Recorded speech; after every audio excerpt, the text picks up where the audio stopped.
In today's video, I'm going to be showing you guys how I run my Christian clothing brand as an 18-year-old high schooler. And if you guys want to start a clothing brand just like me, I'll be going over everything you need to know in this video, like designing, creating, and marketing your brand. So if you guys have any questions, just leave it in the comment section down below. Make sure to hit that subscribe button so you guys can see more content just like this. And without further ado, let's get into the video.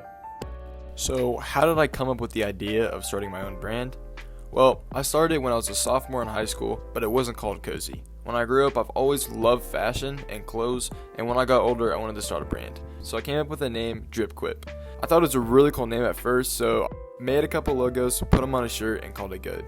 But I later realized that there's no meaning behind my brand, and I wanted someone to buy clothes with meaning and a purpose behind the clothing. But where did I come up with the name Cozy, and what does Cozy mean?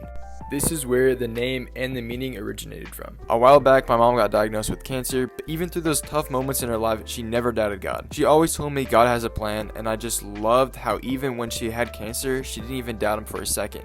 I found the verse 2 Corinthians 1:3-4, and it talks about how even through your toughest of times, God will always be there to comfort you through your pain and your troubles in your life. So even when my mom had cancer, God gave her strength and comfort through those tough times, and that is where the name Cozy came from. Cozy is a synonym of comfort, so I made a comfy, cozy clothing brand that will spread the word of God and the message that God will comfort you through all your afflictions and troubles in your life. So that is a little bit of a backstory behind my brand, but now I'm going to show you guys how I make my actual clothing. So there's a couple of ways you can do this, but in today's video, I'm going to be showing you guys the do-it-yourself method. This is the method that I use, but again, there's other ways you can do this, so just do your research and figure out the best method for you. So before you get into making the shirts, you're going to need to figure out the design of your product. You can either make a design yourself using Adobe Illustrator, Procreate, or Photoshop, or you can hire a professional off of Fiverr. But when you get your design, you're going to need to figure out how you're going to get your design on your shirt. Now there's a couple of different ways you can do this. You can either use DTF transfers, a DGT printing machine, or you can screen print. Now a DTF transfer is something you put on the shirt and you apply it with very high heat. And a DGT printer is a printer you put your fabric in and it prints the design directly into the fabric. And a screen printer applies the design using ink that you squeeze into the fabric. All these methods work really well, but I'm going to be using the DTF method for this video.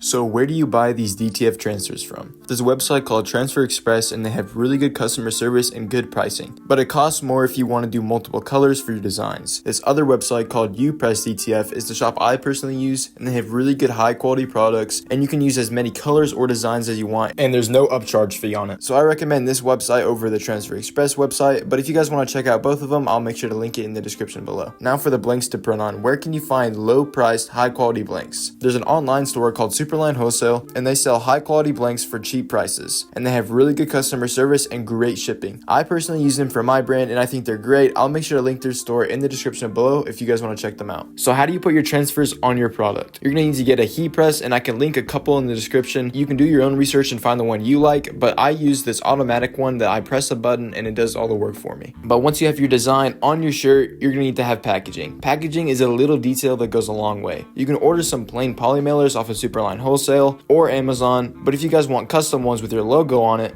then you can go look around on Etsy and find a supplier that has good reviews and good pricing. Now I recommend doing the custom packaging because this little detail makes your brand stand out more than others. Now to sell your clothes, you're going to need to get a store. I use a Shopify store to list all my products on. There's other website builders, but I recommend using Shopify. Once you have your store set up and your products listed, you need to drive traffic to your site. You can make a social media account and grow organically, or you can run paid ads and grow and market your clothes that way. It is not as hard as it looks to start your brand. You just need some guidance and someone to walk you through the journey. Let me know in the comment section if you guys have any questions, and make sure to check out my brand. I'll link it in the description below. If you guys are looking to start a brand and you guys have any questions and I left out anything in this video, make sure to comment down below, or you guys can DM me on Instagram. I'll put it on the screen right here. And if you guys want to check out my brand, again, I will link it in the description below. Now hopefully you guys have a blessed day, and if you guys want to see more content just like this, make sure to hit that subscribe button, and I'll see you guys on the next one.